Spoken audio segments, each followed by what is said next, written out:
Okay, so this is just a quick view of a program that uses something called a controlled vocabulary to give students feedback.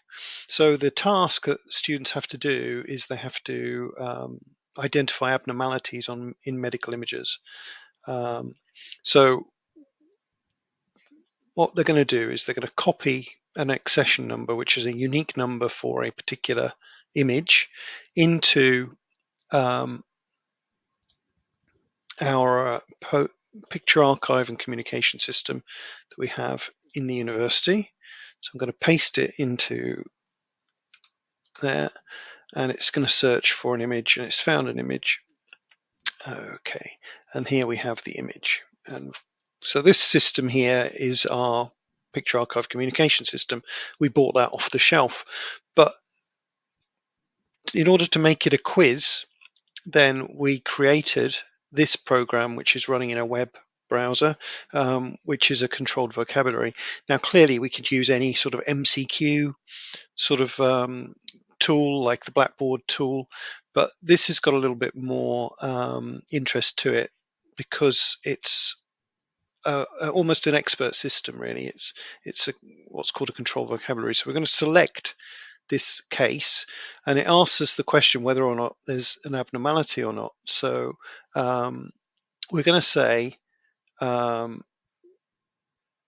action required, because in this case I don't think I can see any abnormality, and I click next, complete, and we're back to the next one. So I'm going to copy this next one, go back and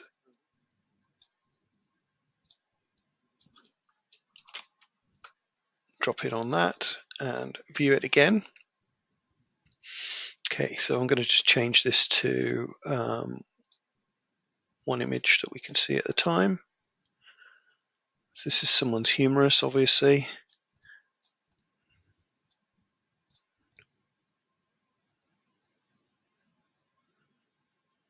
So again, I can't see any abnormality.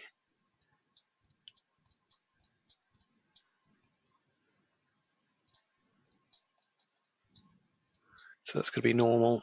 So we're going to select that one. No action required. Next, complete. So go for the next one.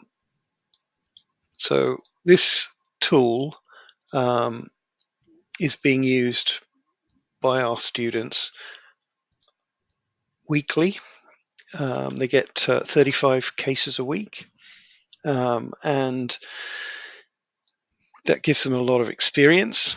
And it also is being used in our exams.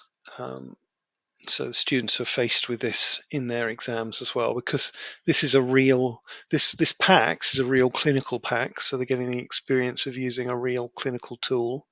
And they're getting put under some, not pressure, but certainly it's time limited, the information that they have, the time that they have. And so that is making sure that they have the skills to actually review the images in the time that they would have in a clinical environment. So that's normal. So we're going to select that. No action required. Next, complete. So next it's this one. So,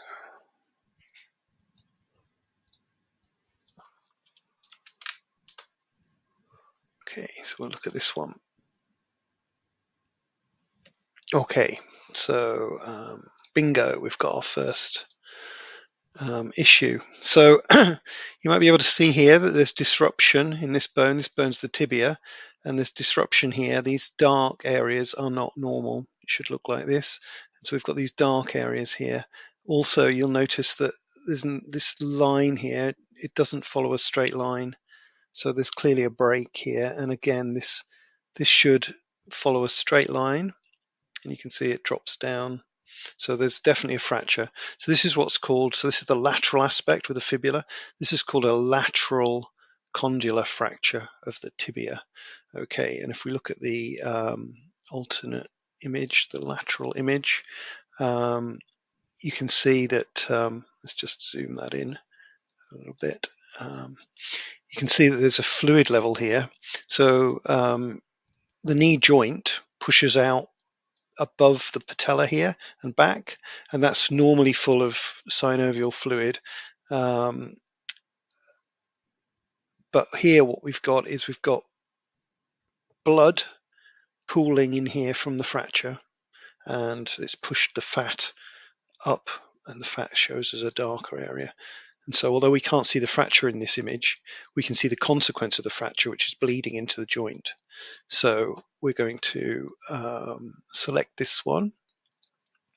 We're going to call this abnormal, and it's asking us what type of abnormality we've got. So we're going to say it's a bone abnormality, and it's asking us which bone. And so we're going to say it's the left tibia. Now it knows, the system knows that the bones that could be involved, because it knows it's a knee x-ray. And so that's all sitting in tables behind the scenes here. Now it's an acute injury. That means it's happened recently, and it's a fracture involving the joint. And it's actually a longitudinal type fracture. It might even be multipartite, but we're just going to say longitudinal. Now we're also going to say another condition, soft tissue, and we're going to say suprapatellar bursa, acute, and we're going to say fluid level lipohemarthrosis, suggesting occult bony injury. Next, and then click next and complete. So we've now written that. So we can go down here and copy the next one. So you can see that the students haven't just got a simple MCQ question to answer. They've actually constructing their answer based on choices that they make from a controlled vocabulary of options, and those options are dependent on their previous choice. Okay, so I'm sure you can see that there's a bone here, the collarbone, which was called the clavicle, which has been shattered. So we don't really need to do anything much more than click on that. So it's abnormal bone. Now, obviously, for a shoulder, there could be all sorts of visible bones. The ribs could be broken, the humerus could be broken, the scapula. So we need to find the clavicle. So it's the right clavicle, acute fracture. This case, it's not involving the joint, but it is what's called a multipartite fracture. And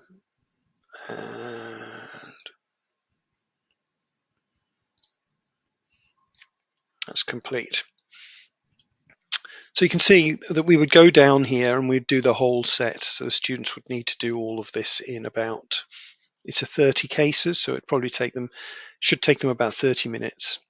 So if we were to go to results, then obviously I haven't finished this one, so the results aren't complete yet, but this one I have finished. I got a sensitivity, which is basically the percentage of ones that did have an abnormality that I spotted that did. So I got 88% on that. Specificity was the ones that were normal, and I spotted 92% of the normal ones. And accuracy on this particular one was where I actually got, so this is a score of how good I was at reporting these images. And 90% is quite good. I mean, a clinician should be able to get 94%. Everybody misses the occasional one, but one clinician would probably score around 94% accuracy. So if I want to look at details about which ones I missed, I can click on the reports here, and it just shows me what I said and what the definitive report was. So in this case, I missed the fracture in the thumb. I only saw one of the fractures. There were two fractures. And so you scroll down here and you can compare. So this is a way in which technology is actually giving students feedback and allowing them to learn without tutor having to do it.